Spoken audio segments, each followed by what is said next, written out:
जय श्री हरि।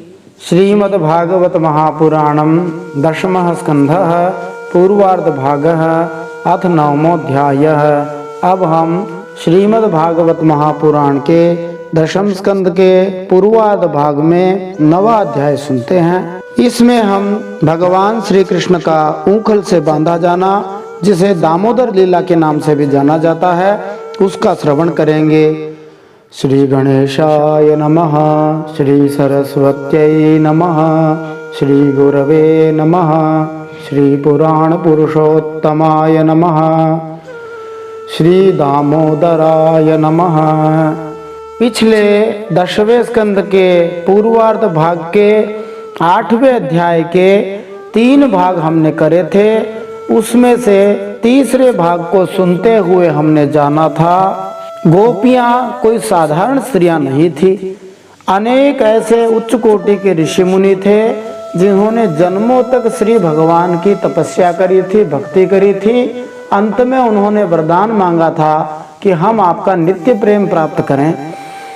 उस प्रेम को प्राप्त करने के लिए ही गोपियां भगवान के श्री कृष्ण अवतार में उनसे प्रेम करने के लिए प्रकट हुई थी। उग्रतपा नामक एक ऋषि थे जिन्होंने 100 कल्पों तक तपस्या करी थी। सत्यतपा मुनि थे जिन्होंने 10 कल्पों तक तपस्या करी थी। हरिधामा नाम के एक ऋषि थे जिन्होंने 3 कल्प के बाद में गोपी भाव प्राप्त किया था। जाबाली नाम के एक उच्च कोटि के ब्रह्मज्ञानी ऋषि थे। उन्होंने जब ब्रह्म विद्या को भी गोपी भाव प्राप्त करने के लिए तपस्या करते देखा, तब वे भी सगुण भक्ति में आ गए और गोपी भाव को प्राप्त हो गए। एक कल्प में 430 करोड़ वर्ष बताए जाते हैं।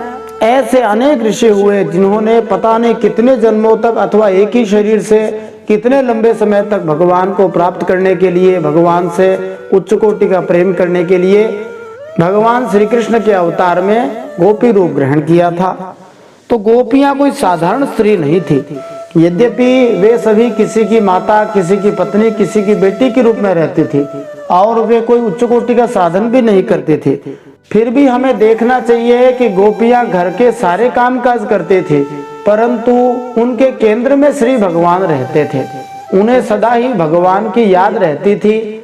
भगवान श्री कृष्ण श्रीमद् भगवद गीता 12वें अध्याय के 10वें श्लोक में जो बात कहते हैं वैसा ही गोपी भाव है। भगवान ने कहा, मदर्थमपि कर्माणि कुर्वन् सिद्धिम वाप्स्यसि। मेरे लिए कर्मों को करते रहने से तुम्हें सिद्धि प्राप्त हो जाएगी। तो भगवान के लिए कर्म करने से हमारा कल्याण हो जाएगा। गोपियां सभी काम करती थी, परंतु उनके केंद्र में श्री भगवान थे। जैसा कि हमने पहले भी एक बार कहा है कि यदि साधारण व्यक्ति किसी की हत्या कर दे तब उसे फांसी होती है, परंतु एक सैनिक यदि किन्हीं आतंकवादियों को मारता है तो उन्हें सभी सम्मानित करते हैं। सब उनका तालियां बजाकर उत्साहवर्धन करते हैं, क्योंकि सैनिकों के केंद्र में सरकार है। वे सरकार के लिए सभी काम करते हैं और जो साधारण व्यक्ति किसी की हत्या करता है उसके केंद्र में स्वार्थ है। इसी तरह से यदि हमारे केंद्र में श्री भगवान होंगे तो हमारे सभी कार्य हमारा कल्याण करने वाले होंगे। यही भाव हमें गोपियों से सीखना चाहिए। बाकी आगे के अध्यायों में गोपियों का ऐसा उच्च कोटि का भाव हमें देखने को, सुनने को मिलेगा। भगवान श्री कृष्ण को कोई भी व्यक्ति माखन चोर नहीं कह सकता है। केवल गोपी भाव रखने वाले उच्च कोटि के भक्त जो भगवान से अनन्य प्रेम करते हैं वे ही भगवान को माखन चोर कह सकते हैं। जैसे एक माता अपने बच्चे को नकटा भी कह सकती है, बदमाश भी कह सकती है, तू गया बीता है ऐसे भी कह सकती है। यहाँ तक कि कुछ माताएं, जैसे राजस्थानी भाषा में, मारवाड़ी भाषा में कहा जाता है, अपने बच्चे से कह देती हैं जा चूल्हे में जाके पड़ जा, या कोई माता कह देती है कुएं में जाके पड़ जा। परंतु यही बात यदि कोई दूसरा कह दे तो माता भी नाराज हो जाएगी, दूसरे लोग भी कहेंगे ऐसा कैसे कहते हो। उसी प्रकार से भगवान को माखन चोर उच्च कोटि के भक्त ही कह सकते हैं। साधारण लोग उन्हें माखन चोर कह दें तो ये सही बात नहीं है। यद्यपि भगवान बुरा नहीं मानते, परंतु भक्त लोग बुरा मान जाएंगे। दूसरी ध्यातव्य बात यह है कि चोरी कहते किसे हैं, जब किसी की वस्तु उस व्यक्ति के जाने बिना अनजाने में बिना इच्छा के आगे भी वह जान न पाए, इस भाव से इच्छा से ले जाती है, इस इच्छा से ली जाती है, तब उसे चोरी कहते हैं। भगवान तो गोपियों के देखते देखते उनकी इच्छा होती थी कि हमारे घर आए। गोपी अच्छी तरह से जानती थी कि हमारे घर में आज कन्हैया आने वाले हैं, और गोपियों के सामने उनके देखते देखते भगवान श्री कृष्ण माखन खाया करते थे, और बाद में उनके सामने ही माखन खाकर भागकर निकल जाते थे। तो इसे चोरी कैसे कह सकते हैं?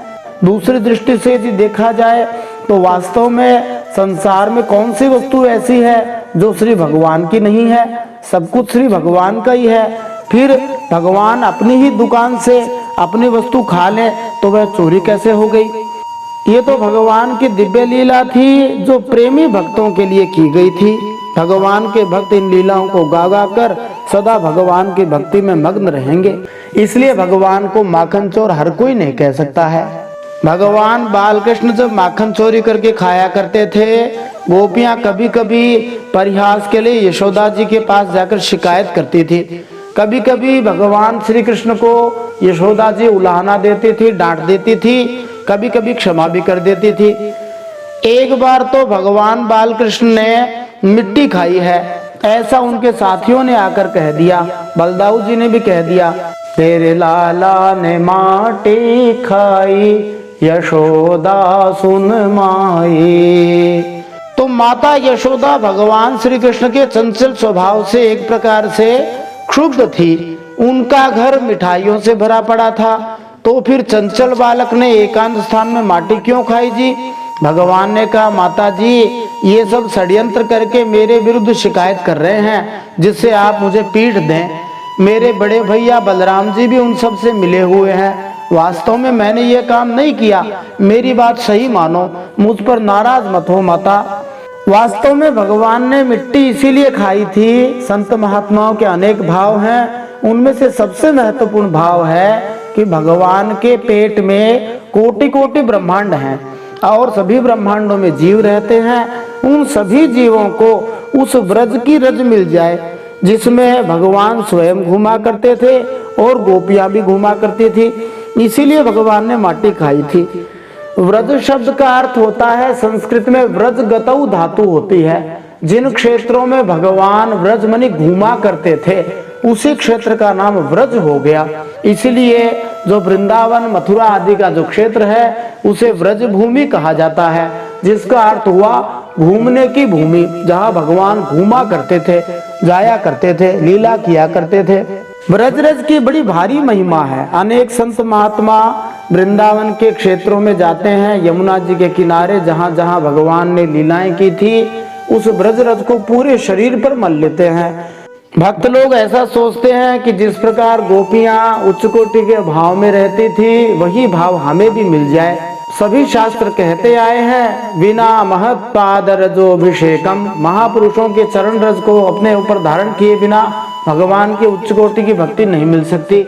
इसी भाव से अनेक संत महात्मा ब्रज रज को अपने ऊपर लगाया करते हैं। कभी कभी हम देखते हैं कि छोटा बच्चा वैसे भी झूठ बोल देता है। वह किसी वस्तु को चुराने पर या खा भी ले तब भी मना कर देता है कि मैंने तो ऐसा नहीं किया। ये सब भौतिक संसार में देखा जाता है, परंतु भगवान के साथ ये जो लीलाएं हैं उसमें कारण दूसरा है। ऐसी क्रीड़ाएं वास्तव में भक्तों को दिव्य आनंद प्रदान करने के लिए की जाती हैं। भगवान झूठे की भूमिका अदा कर रहे थे और दूसरे भक्तों पर झूठा होने का आरोप लगा रहे थे। श्रीमद् भागवतम में ही कहा गया है, दशम स्कंद 12वें अध्याय में आएगा, कृत पुण्य पुंजाहा, अनेकानेक जन्मों तक भक्ति करने के बाद भक्त को ऐसी आनंदानुभूति प्राप्त हो सकती है। जिन लोगों ने भरपूर पुण्य कर्म किए हैं, उनके फल संचित कर रखे हैं, उन्हें ही भगवान का सानिध्य मिलता है, उनके साथ सामान्य खिलाड़ियों की तरह खेलने का अवसर मिलता है। इन दिव्य सेवा कार्यकलापों को झूठे आरोप नहीं समझना चाहिए। ऐसे भक्तों पर सामान्य बालकों की तरह झूठ बोलने का कभी आरोप नहीं लगाना चाहिए, क्योंकि भगवान श्री कृष्ण का ऐसा सानिध्य प्राप्त करने के लिए उन सभी भक्तों ने बड़ी तपस्या करी थी। भगवान ने साफ मना कर दिया, मैंने तो माटी नहीं खाई। तब यशोदा जी ने कहा, अच्छा मुंह खोल। तब भगवान ने मुंह खोल दिया। मुंह के अंदर भगवान ने पूरे ब्रह्मांड दिखा दिए, सब कुछ दिखा दिया। मानो कह दिया कि मुझे भले ही साधारण समझो परंतु मैं पूर्ण पुरुषोत्तम हूँ। अब भगवान ने मुंह इसलिए खोल दिया, विराट रूप इसलिए दिखा दिया कि वो दिखा रहे थे कि देखो माता जी, मैंने व्रजरज खाई है तो ये नाम भले ही मेरा ले रहे हैं परंतु मेरे अंदर सारा विश्व सभी ब्रह्मांड है, सभी ने माटी खाई है, मैंने खाई है। तो और भगवान ने इस विचार से भी विराट रूप दिखाया था कि एक बार पहले जब विराट रूप दिखाया था मुख के अंदर, तब यशोदा जी ने आंखें बंद कर ली थी। आज भी सोचा कि मुझे देखकर फिर आंखें बंद कर लेगी और मेरी माटी खाने वाली पोल खुल जाएगी। वैसे भी प्राचीन समय में कुछ वर्षों पहले तक छोटे बच्चे मिट्टी खाया करते थे और मिट्टी एक प्रकार से प्राकृतिक जो हमारे शरीर की आवश्यकता है, मिनरल्स है, उनकी पूर्ति किया करती है। ऐसा देखने के बाद यशोदा जी सोचने लगी कि ये सपना है या भगवान की माया है। यशोदा जी तो उच्च कोटि की भक्त थी, लीला कर रही थी, परंतु यदि साधारण लोगों की दृष्टि से देखा जाए तो ऐसे लोग होते हैं जो श्री भगवान को अपने सामने देखते हैं। भगवान अनेक चमत्कार करके उन लोगों की सहायता भी करते हैं, फिर भी वे लोग भगवान की महिमा को मानने से मना कर देते हैं। वे भगवान सामने है तब भी समझते हैं कहीं ये सपना तो नहीं है, अथवा वे सोचते हैं नहीं नहीं ये भगवान तो नहीं हो सकते, भगवान ने तो नहीं किया, ये तो भगवान की माया हो सकती है। कभी कभी वे सोच लेते हैं भगवान सामने खड़े हैं फिर भी कहेंगे कि ये कोई बुद्धि का ही भ्रम हो गया है। तो इस प्रकार हम देखते हैं कि भगवान पर हमारा पूरा विश्वास नहीं हो सकता, बिना विश्वास के कुछ नहीं होने वाला है। गोस्वामी श्री तुलसीदास जी ने रामचरितमानस के उत्तरकांड में 90 नंबर के दोहे में काकभूषुंडी जी के मुख से कहलवाया है, जहां पर गोस्वामी जी गाते हैं, कवनियों से देखे बेनो विश्वासा, बेनो हरि भजन न भव भय नासा। कवनियों से देखे बेनो विश्वासा, बेनु हरि भजन न भाव भय नासा। विश्वास के बिना कोई भी सिद्धि नहीं मिल सकती। विश्वास आरंभिक सीढ़ी है। मानव सेवा संघ के संस्थापक प्रज्ञाचक्षु पूज्य स्वामी शरणानंद जी महाराज बड़े ही उच्च कोटि के महात्मा थे। वे कहा करते थे प्रहलाद महाराज का गुरु उनका विश्वास ही था, विभीषण जी का गुरु विश्वास ही था। प्रहलाद महाराज को एक घड़े के अंदर बिल्ली के बच्चे बच गए थे, इसलिए भगवान की शक्ति पर विश्वास हो गया। विभीषण जी को विश्वास हनुमान जी ने दिलाया। हनुमान जी ने कहा मेरे जैसे बंदर पर भगवान ने कृपा करी है तो तुम पर क्यों नहीं करेंगे। विभीषण जी को विश्वास हो गया। भगवान की शरणागति के लक्षणों में 6 प्रकार की शरणागति बताई है। भगवान की 6 प्रकार की शरणागति में एक भेद आता है रक्षिष्यति विश्वास है, कि भगवान मेरी रक्षा करेंगे यह विश्वास हो। तो बिना विश्वास के भक्ति दृढ़ नहीं हो सकती, इसलिए भगवान पर पूरा विश्वास करना आवश्यक है। वहीं पर काकभूषुंडी जी गाते हुए कहते हैं, बिनु विश्वास भगति नहीं, तेहि बिनु द्रवहि न राम, राम कृपा बिनु सपने हूँ, जीवन लविश्रामो। बिना विश्वास के भक्ति हो ही नहीं सकती, और भक्ति के बिना भगवान पिघलते नहीं है, और भगवान पिघलेंगे नहीं तो वे कृपा कैसे करेंगे। उनकी कृपा के बिना सपने में भी शांति नहीं मिल सकती। तो अब समाधान दिया जाता है, क्या करें। तो काकभूषुंडी जी कहते हैं, अस विचारी मति धीर, तज कुतर्क संशय सकल, भजहु राम रघुबीर, करुणा कर सुंदर सुखद। भूषुंडी जी निष्कर्ष रूप में, समाधान रूप में कहते हैं, ऐसा विचार करके कि विश्वास के बिना भक्ति नहीं होगी, उसके बिना राम जी पिघलेंगे नहीं और भगवान की कृपा भी अनुभव में नहीं आएगी। सभी कुतर्क और संदेहों को छोड़कर भगवान का भजन करना चाहिए। जब यशोदा जी के कुछ समझ में नहीं आया कि ये बखेड़ा मुंह में कैसे दिखाई दे रहा है, तब उन्होंने भगवान को प्रणाम कर दिया। बस हमें भी यशोदा जी से यही सीखना चाहिए। कहा जाता है, अचिंत्या खलु ये भावा नतास तर्केण योजयेत। महाभारत भीष्म पर्व में श्लोक आया है कि जो हमारे समझ में नहीं आए अथवा जिस चीज को हम समझ नहीं सके उसको हमें तर्क से किसी प्रकार से जोड़ना नहीं चाहिए, बस भगवान को प्रणाम कर देना चाहिए। भगवान का भजन करने से सब बातें समझ में आ जाएंगी। यशोदा जी सदा ही समर्पण भाव से श्री नारायण की भक्ति करती थी और भगवान श्री कृष्ण के प्रति ऐसा जो प्रेम था तो उसके लिए परीक्षित महाराज ने जैसा पूछा था तो सुखदेव जी उत्तर देते हैं कि ये जो नंद बाबा थे ये पूर्व जन्म में एक अच्छे वसु थे और उनका नाम था द्रोण और जो पत्नी थी उनका नाम था धरा। वे ही ब्रह्मा जी की तपस्या करे थे, ब्रह्मा जी से वरदान प्राप्त किया। ब्रह्मा जी ने वरदान दिया कि ठीक है तुम्हारी भगवान श्री कृष्ण में प्रेम में भक्ति प्राप्त हो जाएगी। वे ही द्रोण नामक जो वसु थे व्रजभूमि में नंद बाबा के नाम से उत्पन्न हुए थे और जो धरा नाम की उनकी पत्नी थी वे यशोदा जी के रूप में आई थी।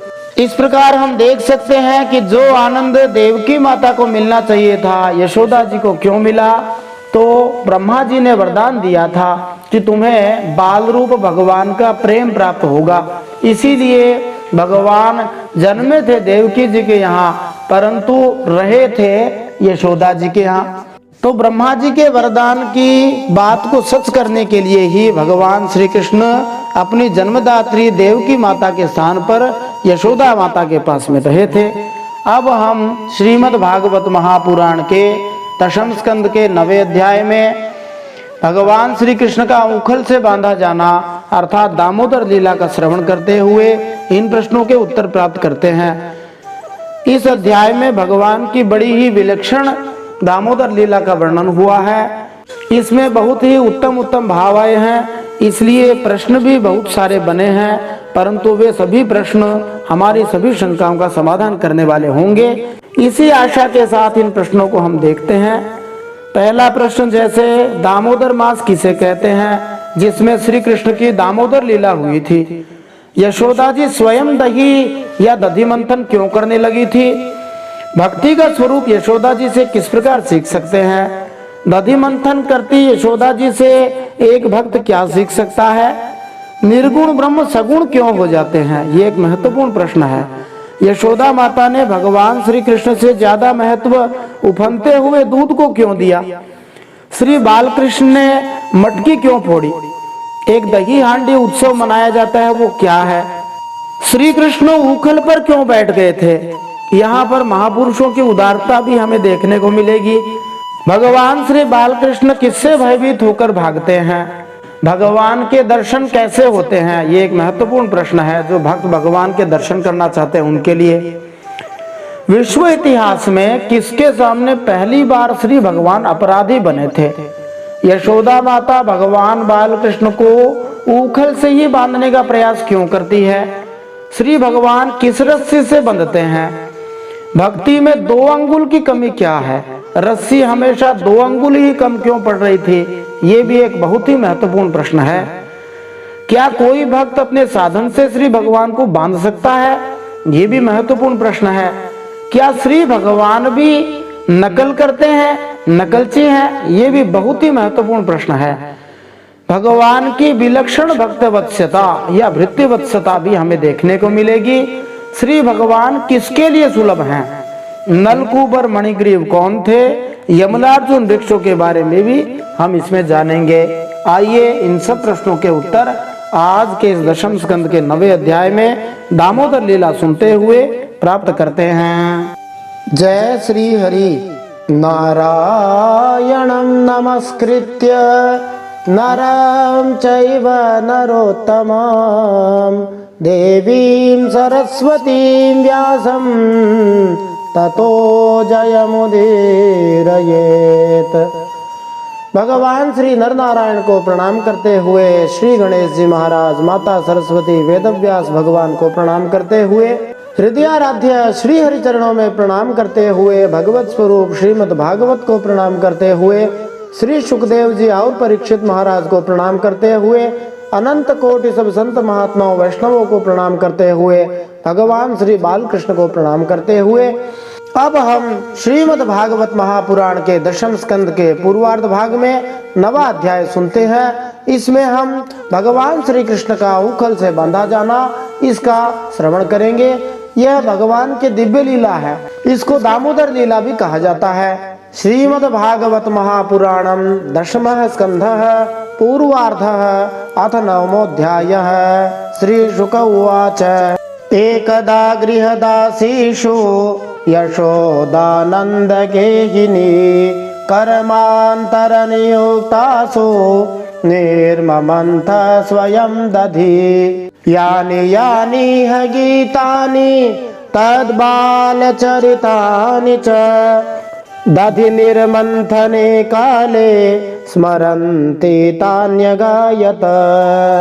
श्री सुखदेव जी कहते हैं, एक समय की बात है, नंदरानी यशोदा जी ने घर की दासियों को तो दूसरे कामों में लगा दिया और स्वयं अपने लाला को मक्खन खिलाने के लिए दही मथने लगी।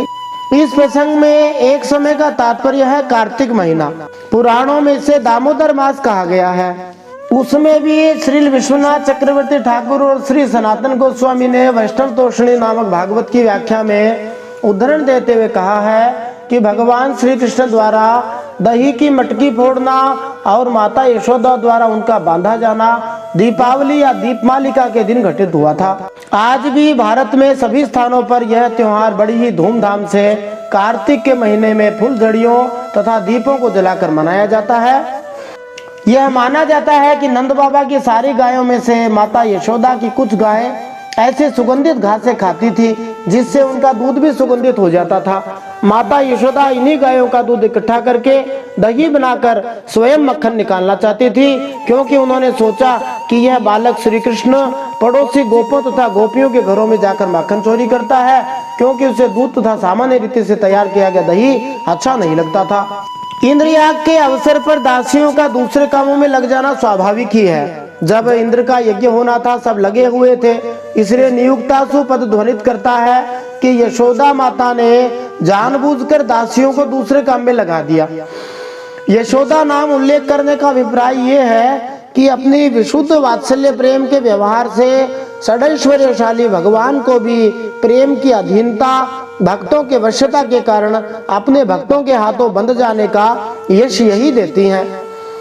गोपराज नंद के वात्सल्य प्रेम के आकर्षण से सच्चिदानंद परमानंद स्वरूप श्री भगवान नंदनंदन रूप से जगत में अवतीर्ण होकर जगत के लोगों को आनंद प्रदान करते हैं। जगत को इस अप्राकृत परमानंद का रसास्वादन कराने में नंद बाबा ही कारण है। उन नंद की गृहिणी होने से इन्हें नंद गेहिनी कहा गया है। साथ ही नंद गेहिनी और स्वयं ये दो पद इस बात के सूचक हैं कि दधि मंथन कर्म उनके योग्य नहीं है, फिर भी पुत्र स्नेह की अधिकता से यह सोचकर कि मेरे लाला को मेरे हाथ का माखन निभाता है, वे स्वयं ही दही मथ रही है। सुखदेव जी कहते हैं, मैंने तुमसे अब तक भगवान के जिन जिन बाल लीलाओं का वर्णन किया है, दधि मंथन के समय वे उन सब का स्मरण करती और गाती भी जाती थी। इस श्लोक में भक्त के स्वरूप का निरूपण है।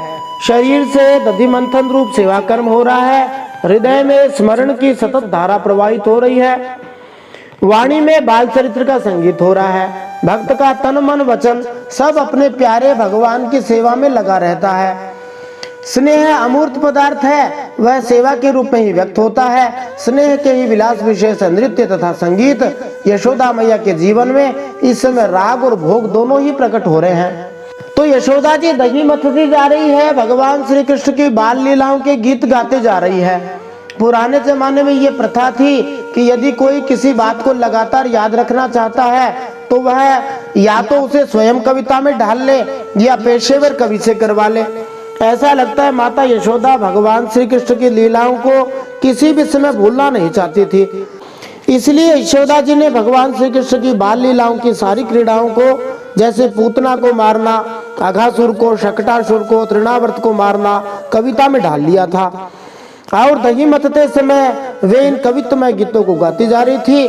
जो लोग 24 घंटे भगवान की भक्ति करना चाहते हैं उन्हें ऐसा ही करना चाहिए। फिर सुखदेव जी मंदाक्रांता छंद के अंदर वर्णन करते हैं कि जब दही मथ रही थी तब उनका कैसा भाव प्रकट हो रहा था। क्षौमं वासः पृथुकटि तटे बिभ्रति सूत्रनादम् पुत्र स्नेह स्नुतकुचयुगं जातकं पंचशोभ्रो रज्ज्वाकर्ष समभुजचलत् कंकणौ कुण्डले च स्विन्नं वक्त्रं कबरविगलं मालती निर्ममन्थ। यशोदा जी अपने स्थूल कटिभाग में सूत से बांधकर रेशमी लहंगा पहने हुए थी। उनके स्तनों में से पुत्र स्नेह की अधिकता से दूध चूता जा रहा था। वे कांप भी रहे थे। नेति खींचते रहने से बाहें कुछ थक गई थी। हाथों के कंगन और कानों के कर्णफूल हिल रहे थे। मुंह पर पसीने की बूंदें झलक रही थी। चोटी में गूंथे हुए मालती के सुंदर पुष्प गिरते जा रहे थे। सुंदर भौहों वाली यशोदा इस प्रकार दही मथती जा रही थी। यशोदा जी ने कमर में रेशमी लहंगा डोरी से कसकर बांधा हुआ है, जिसका अर्थ हुआ जीवन में आलस्य, प्रमाद, असावधानी नहीं करनी चाहिए। जैसे यशोदा जी के जीवन में कोई प्रमाद नहीं है, कोई आलस्य नहीं है, सेवा कर्म में पूरी तत्परता है। रेशमी लहंगा इसलिए पहने हैं कि किसी प्रकार की अपवित्रता रह गई तो मेरे कन्हैया को कुछ हो जाएगा। माता के हृदय का रस स्नेह है।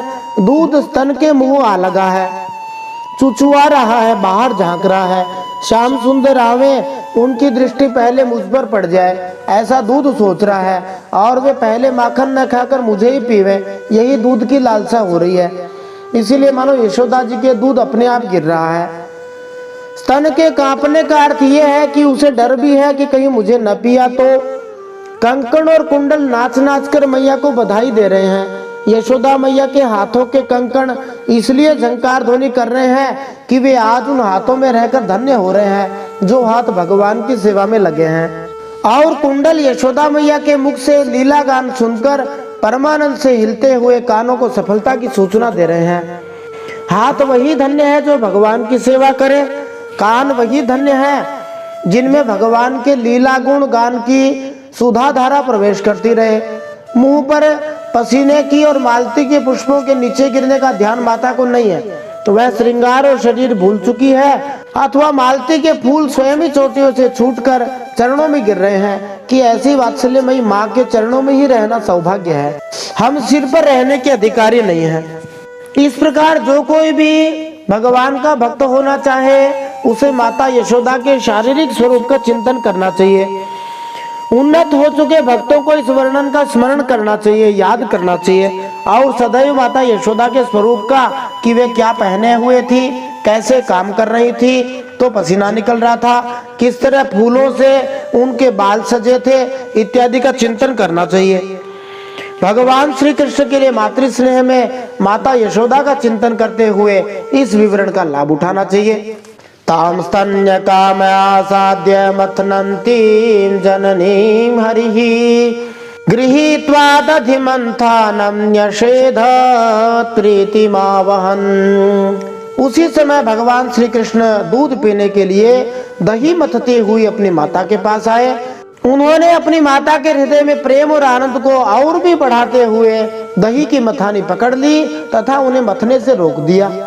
हृदय में लीला की सुख स्मृति, हाथों से दही मंथन, मुख से लीला गान, इस प्रकार मन तन वचन तीनों का श्री कृष्ण के साथ एकतान संयोग होते ही श्री कृष्ण जगकर माँ माँ पुकारने लगे। अब तक भगवान श्री कृष्ण सोए हुए थे या सोए हुए जैसे थे। माँ की स्नेह साधना ने भगवान श्री कृष्ण को जगा दिया। वे निर्गुण से सगुण हो गए, अचल से चल हो गए, निष्काम से सकाम हो गए। स्नेह के भूखे प्यासे माँ के पास आए। क्या ही सुंदर नाम है, स्तन्य काम दिया है। मंथन करते समय आए, बैठी थाली के पास नहीं आए। सर्वत्र भगवान साधन की प्रेरणा देते हैं, अपनी ओर आकृष्ट करते हैं, परंतु मथानी पकड़कर मैया को रोक लिया। अब तेरी साधना पूर्ण हो गई माँ, पिष्ट पेषण करने से क्या फायदा। अब मैं तेरी साधना का इससे ज्यादा भार नहीं सह सकता। माँ प्रेम से दब गई, निहाल हो गई। मेरा लाला मुझे इतना प्रेम करता है। फिर सुखदेव जी वंशस्थ छंदों में वर्णन करते हुए कहते हैं, तमङ्कमारूढमपाययासनं श्रेयस्नुतं स स्मितमीक्षति मुखम् अतृप्तमुच्छ्री जजवेन सायया वोत्सेच्यमाने पयसे त्वदेशिते। श्री कृष्ण माता यशोदा की गोद में चढ़ गए। वात्सल्य स्नेह की अधिकता से उनके स्तनों से दूध तो स्वयं ही झर रहा था। वे उन्हें पिलाने लगी और मंद मंद मुस्कान से युक्त उनका मुख देखने लगी। इतने में ही दूसरी ओर अंगीठी पर रखे हुए दूध में उफान आ गया। उसे देखकर यशोदा जी उन्हें अतृप्त ही छोड़कर जल्दी से दूध उतारने के लिए चली गई। मैया लाला को बार बार मना करती रही, नेक सो माखन निकाल न दे, मैं तो दूध पीऊंगा। दोनों हाथों से मैया की कमर पकड़कर एक पांव घुटनन पर रखा और गोद में चढ़ गए। स्तन का दूध बरस पड़ा। मैया दूध पिलाने लगी। लाला मुस्कुराने लगे। आंखें मुस्कान पर जम गई। ईक्षति पद का अभिप्राय है कि जब लाला मुंह उठाकर देखेगो और मेरी आंखें उस पर लगी मिलेंगी तब उसे बड़ा सुख होगा। सामने ही पद्मगंधा गाय का दूध गर्म हो रहा था। उसने सोचा, स्नेहमयी माँ यशोदा का दूध कभी कम न होगा, श्याम सुंदर की प्यास कभी बुझेगी नहीं, उनमें परस्पर होड़ लगी है। मैं बेचारा युग युग का, जन्म जन्म का श्याम सुंदर के होठों का स्पर्श करने के लिए व्याकुल तप तप कर मर रहा हूँ। अब इस जीवन से क्या लाभ जो श्री कृष्ण के काम न आवे। इससे अच्छा है उनकी आंखों के सामने आग में कूद पड़ना। माँ के नेत्र पहुंच गए। दयार्द्र माँ को श्री कृष्ण का भी ध्यान न रहा। उन्हें एक ओर डालकर दौड़ पड़ी। भक्त भगवान को एक ओर रखकर भी दुखियों की रक्षा करते हैं। भगवान अतृप्त ही रह गए। क्या भक्तों के हृदय रस से, स्नेह से उन्हें कभी तृप्ति हो सकती है? उसी दिन से भगवान का एक नाम अतृप्त हो गया। माता यशोदा के घर का हर काम काज भगवान के निमित्त ही होता था। हमें भी हर काम भगवान के लिए ही करना चाहिए। यद्यपि भगवान श्री कृष्ण अपनी माँ का दूध पीना चाह रहे थे, किंतु जब माँ ने देखा कि रसोई में दूध उफन रहा है तो तुरंत उसे संभालने के लिए उन्हें जाना पड़ गया। इस तरह अपने बेटे को छोड़ गई, जो जी भरकर दूध न पीने के कारण क्रुद्ध हो गया। कभी कभी एक ही साथ एक से ज्यादा महत्वपूर्ण कार्यों को देखना पड़ जाता है, जो एक ही उद्देश्य के लिए होता है। इसीलिए माता यशोदा अपने लाला को छोड़कर यदि दूध बचाने चली गई तो कुछ अनुचित नहीं किया। प्रेम के स्तर पर भक्त का कर्तव्य है कि पहले वह एक काम करे तब दूसरा। जिस उचित विवेक से ऐसा किया जाना चाहिए वह भगवान श्री कृष्ण द्वारा प्रदान किया जाता है। भगवान भगवत गीता 10वें अध्याय 10वें श्लोक में कहते हैं, ददामि बुद्धि योगम तम ये न माम उपयांति ते। मैं उन्हें बुद्धि योग देता हूँ जिससे वे मेरी प्राप्ति कर ले। किन्हें? तो पहले कहा, तेषाम सतत युक्तानाम भजताम प्रीति पूर्वकम। जो प्रेम से भजन करते हैं उन्हें बताता हूँ क्या करना चाहिए क्या नहीं करना चाहिए। फिर सुखदेव जी कहते हैं, संजात कोपः स्फुरितारुणाधरम संधास्य दाद्भिर दधिमंथ भाजनम भीत्वा मृषाश्रुर दृश्यदाश्मनारहो जगास हयंगवमंतरम गतः। जब मैया चली गई, लाला का क्रोध बढ़ गया। उनके लाल लाल होठ फड़फड़ाने लगे। अपने होठन को दांतों से दबाकर श्री कृष्ण ने पास ही पड़े हुए लोढ़े से दही का मटका फोड़ डाला। बनावटी आंसू आंखों में भर लिए दूसरे घर में जाकर अकेले में बासी माखन खाने लग गए। ताजा नहीं देगी तो मैं पुराना खाने लग जाऊंगा। ये स्वाभाविक ही है, जब कोई बच्चा क्रुद्ध होता है तो वह आंखों में बनावटी आंसू भरकर चिल्लाने लगता है, नाटक करता है। भगवान ने भी यही किया। अपने लाल लाल होठों को अपने दांतों से काटते हुए उन्होंने कंकड़ से मटकी फोड़ डाली और कमरे में घुसकर माखन खाने लगे। श्री कृष्ण के होठ फड़के, क्रोध होठों का स्पर्श भाकर कृतार्थ हो गया। लाल लाल होठ श्वेत श्वेत दूध की दंतुलियों से दबा दिए गए। भगवान के होठ लाल थे और दांत थे सफेद सफेद, मानो सत्वगुण रजोगुण पर शासन कर रहा हो, ब्राह्मण क्षत्रिय को शिक्षा दे रहा हो। ब्राह्मण का रंग सफेद माना जाता है, क्षत्रिय का लाल। वह क्रोध उतरा दधिमंथन के मटके पर, क्योंकि उसमें एक असुर आ बैठा था। दंभ ने कहा, काम, क्रोध और अतृप्ति के बाद मेरी बारी है। वह आंसू बनकर आंखों में छलक आया। भगवान श्री कृष्ण अपने भक्तों के प्रति अपनी ममता की धारा उड़ेलने के लिए क्या क्या भाव नहीं अपनाते। ये काम, क्रोध, लोभ और दंभ भी आज ब्रह्म संस्पर्श प्राप्त करके धन्य हो गए। श्री कृष्ण घर में घुसकर बासी मक्खन गटकने लगे, मानो माँ को दिखा रहे हो कि मैं कितना भूखा हूँ। प्रेमी भक्तों के पुरुषार्थ भगवान नहीं है, भगवान की सेवा है। ये भगवान की सेवा के लिए भगवान का भी त्याग कर सकते हैं। मैया के अपने हाथों दुहा हुआ यह पद्मगंधा गायों का दूध श्री कृष्ण के लिए ही गर्म हो रहा था। थोड़ी देर के बाद ही उनको पिलाना था। दूध उफन जाएगा तो मेरे लाला भूखे रहेंगे, रोएंगे। इसीलिए माता ने उन्हें नीचे उतारकर दूध को संभाला। उतार्य गोपी सुश्रितं पयः पुनः प्रविश सान्द्रेश च दध्यमात्रकम् भग्नं विलोक्य स्वसुतस्य कर्म तत् जहासतं चापि न तत्र पश्यति। यशोदा जी ओटे हुए दूध को उतारकर फिर मथने के घर में चली आई। यशोदा माता दूध के पास पहुंची। प्रेम का अद्भुत दृश्य है। बेटे को गोद से उतारकर उसके पेय के प्रति इतनी प्रीति क्यों, कोई पूछ सकता है। अपनी छाती का दूध तो अपना है, वह कहीं जाता तो है नहीं। परंतु यह सहस्रों छटी हुई गायों के दूध से पालित पद्मगंधा गाय का दूध फिर कहाँ मिलने वाला है। वृंदावन का दूध भी अप्राकृत चिन्मय प्रेम जगत का दूध है। और माँ को आते देखकर शर्म से दब गया। अहो, आग में कूदने का संकल्प करके मैंने माँ के स्नेह के आनंद में कितना बड़ा विघ्न कर डाला, और माँ अपना आनंद छोड़कर मेरी रक्षा के लिए दौड़ी आ रही है। दूध ने सोचा मुझे धिक्कार है। दूध का उफनना बंद हो गया और वह तत्काल अपने स्थान पर बैठ गया। तो दूध को उतार कर मंथन के घर में चली गई। वहाँ देखती है तो दही का मटका टुकड़े टुकड़े हो गया है। यशोदा जी समझ गई यह सब मेरे लाला की ही करतूत है। साथ ही उन्हें वहां न देखकर यशोदा माता हंसने भी लगी। फिर कहते हैं, उलूखलाघ्रे रूपरि व्यवस्थितम् मरकाय कामं ददतं श्रीचे स्थितम् हैयंगवं चौर्य विशंकिते क्षणं निरीक्ष्य पश्चात् सुतमागमच्छनैः। इधर उधर ढूंढने पर पता चला कि श्री कृष्ण एक उल्टे हुए ऊखल पर खड़े हैं और छीके पर का माखन ले लेकर बंदरों को खूब लुटा रहे हैं। उन्हें यह भी डर है कि कहीं मेरी चोरी न खुल जाए, इसलिए चौकन्ने होकर चारों ओर देखते जा रहे हैं। यह देखकर यशोदा रानी पीछे से धीरे धीरे लाला के पास जा पहुंची। मानो भगवान मन में सोच के कह रहे, माँ तू अपनी गोद में नहीं बैठावेगी तो मैं किसी खल मन दुष्ट की गोद में जा बैठूंगा। ऐसा सोचकर भगवान श्री कृष्ण उल्टे उखल के ऊपर जा बैठे।